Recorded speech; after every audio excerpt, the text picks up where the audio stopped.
Saudações a todas e a todos os congressistas. Quero, neste breve espaço de tempo, conversar com vocês acerca das continuidades e descontinuidades do processo de transição para a democracia em Angola. Bem, o termo transição tem sido empregado na ciência política, particularmente pelos autores da transição de regimes, como sendo o intervalo que compreende o desvanecimento de um regime não democrático e o emergir de uma nova ordem institucional que pode de fato ser democrática ou então possa ser alguma forma de viés revolucionário ou então algum regime que seja um retrocesso ao autoritarismo. No caso angolano, os acordos de Bicesse, assinados entre José Eduardo dos Santos e Jonas Malheiro Savimbi, em 31 de maio de 1991, em Estoril, deflagraram o processo de transição para a democracia em Angola, com o surgimento de um conjunto de normas, de práticas e instituições para a liberalização do Estado angolano. As transições que envolvem negociações e acordos costumam ser denominadas de transições por transação, isto é, transições negociadas ou também chamadas de transições pelo alto, porquanto envolvem, em regra, apenas as elites, excluindo outros intervenientes relevantes no processo. Esta prática continua sendo uma realidade em Angola, porquanto exclui grande parte dos cidadãos e de outros atores relevantes no processo de gestão e debate sobre a coisa pública, inclusive na deliberação de temas fracturantes, em que as decisões são tomadas pelo alto sem o efetivo envolvimento destes atores relevantes. Nesta forma de transição pelo alto, as elites autoritárias continuam a exercer considerável controle sobre a transição e implementam reformas políticas e econômicas de maneira lenta, gradual e controlada, sob o pretexto da necessidade da manutenção da ordem, da paz e da estabilidade, permitindo assim considerável continuidade das estruturas políticas e judiciárias e bem como do modus operandi das elites autoritárias, podendo condicionar a efetiva transição para a democracia, tal como ocorre em Angola.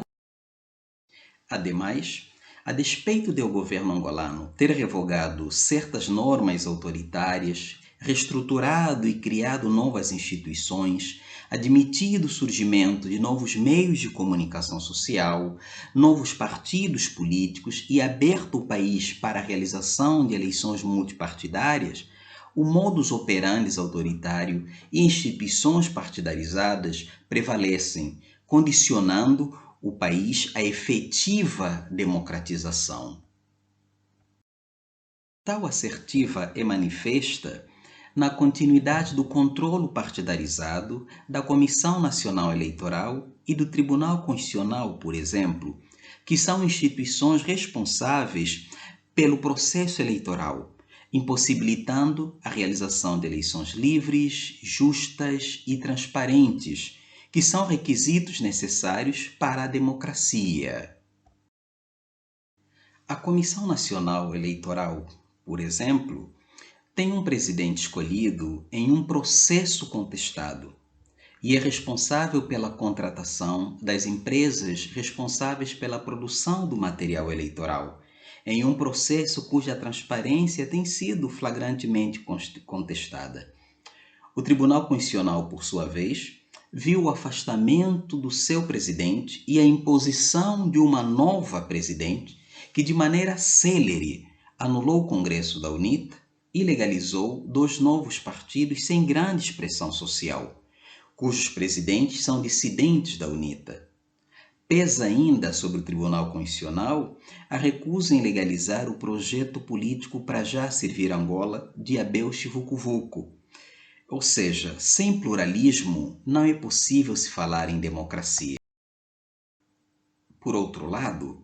A cobertura de imprensa realizada pela televisão pública angolana às atividades do partido governante, em detrimento dos demais partidos políticos, revela a continuidade da partidarização dos órgãos de comunicação social. Acresce-se a isso o controle pelo partido-Estado dos órgãos de comunicação social privados também, conforme o caso da TV Zimbo, que agora passou para a esfera do Estado, adotando assim uma linha editorial manifestamente partidarizada. A limitação à liberdade de expressão, ao direito à manifestação e a repressão violenta contra manifestantes constituem ainda uma realidade, a despeito da existência de leis que asseguram o exercício destes direitos. Os assassinatos de Isaías Cassuli, Alves Camuling, Hilbert Ganga e Inocêncio de Matos são apenas alguns exemplos disto. No âmbito da reconciliação nacional, alguns discursos e práticas continuam ainda violentos. Todavia, o presidente da República desculpou-se pelas execuções sumárias perpetradas pelo seu partido em maio de 1977 e possibilitou a realização de funerais dignos de Nito Alves e de outras vítimas do 27 de maio, bem como funeral digno ao presidente fundador da UNITA e de outras lideranças deste partido. Em suma, a continuidade de práticas não democráticas tem se sobreposto, infelizmente, à descontinuidade do arbítrio. Muito obrigado.